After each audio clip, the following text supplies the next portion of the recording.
Hello guys, this is Terry from Genki Gaming, and I'm back with another One Piece theory. I'm sorry it's taken me a while to get around to doing another theory, although it's been going on in my life. Been studying some extra, been working a lot extra, but that's not the point. We're gonna focus on Cabaji and his future skills. First of all, as we all know, he is Buggy's chief of staff, and he is always very serious, mysterious, and elegant with how he acts and how his attack style is based.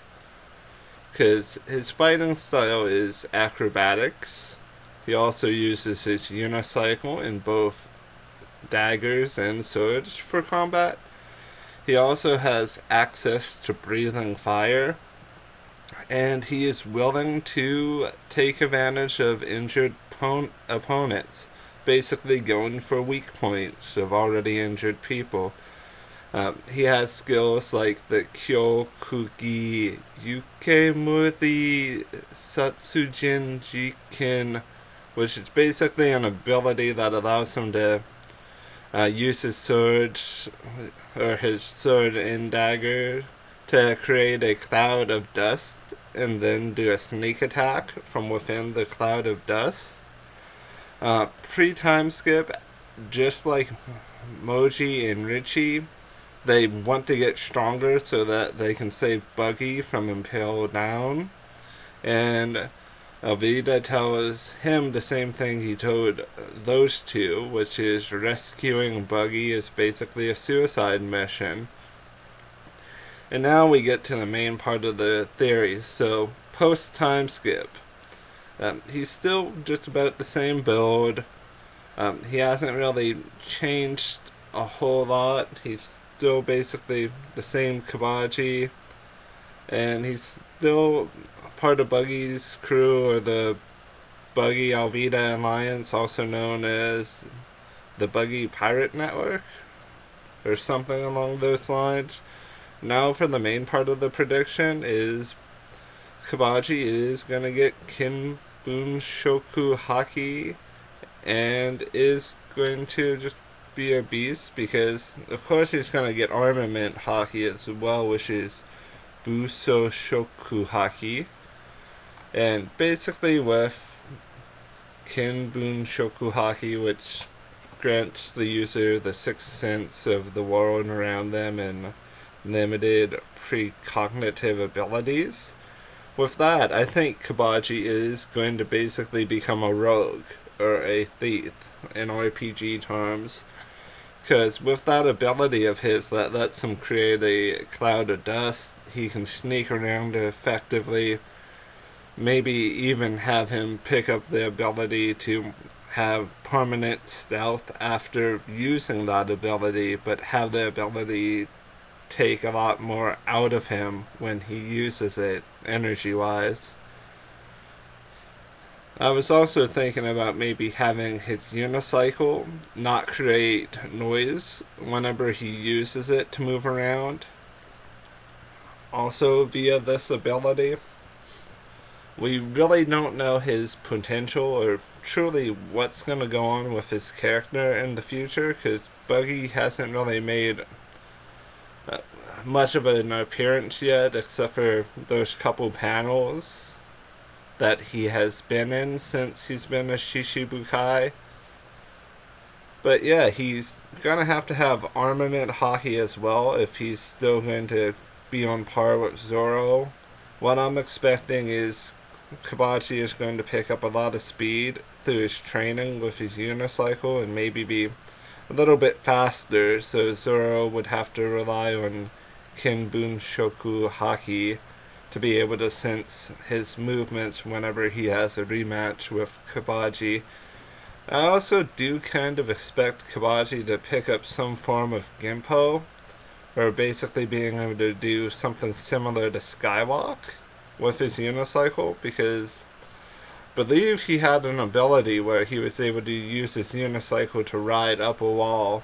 I could be wrong, I can't remember the move's name, but I don't expect him to eat a devil fruit or anything like that, especially since Mr. 3 is part of the Buggy Alliance, or the Buggy Shishibukai ship. I said Shishibukai ship because it's just basically one huge alliance.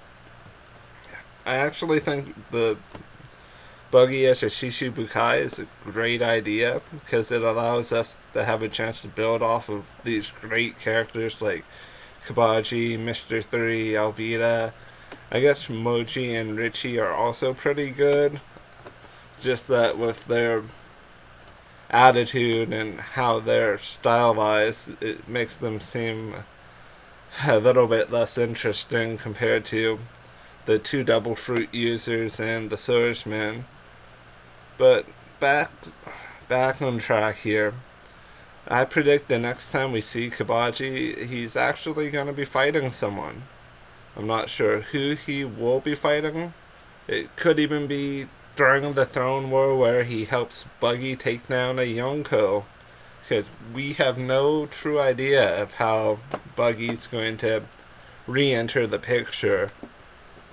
Same thing goes for a lot of other characters as well, but I do expect Cabaji to be significantly stronger than what he was before.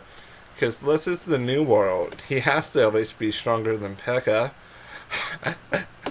That fight between Zoro and P.E.K.K.A. was such a laugh that it makes the fight between Zoro and Cabaji seem like such a great fight. I don't expect full armament hockey for Cabaji because it just doesn't seem to be his thing. I do expect for him to use armament hockey on his unicycle and on certain parts of his body as well to be able to block incoming attacks. I do also believe that he'll be able to, with Kinbun Shoku Haki, he'll be able to perceive when an opponent is going to dodge so that he can continue to aim for the weak point, basically readjust his attack since he uses both daggers and swords so that he'll be a more effective fighter. That's really it for the theory. We really don't have much to go off of except for his previous fighting style and previous abilities. But hockey is the big thing here for him. He is going to be a master of armament hockey and basically be able to be at least a little bit of competition for Zoro. Because Zoro in the New World, we haven't really seen him have true competition. I mean, Cabaji's not going to be on par with a Yonko's right-hand henchman or right-hand crewmate, but he'll at least be able to be at least a tiny bit of a threat for Zoro, because I expect for all of his abilities to mature and to be altered. And yeah, I think in our next theory we're going to talk about Alvita or Mr. 3. We're going to work to try to finish off the full Buggy Alliance here, because I haven't seen any theorists do theories off of all the prominent members here of the Alliance that are known at this point. So I've been Terry with Genki Gaming. You guys are wonderful viewers, listeners, subscribers. You guys are great people. Have a wonderful day.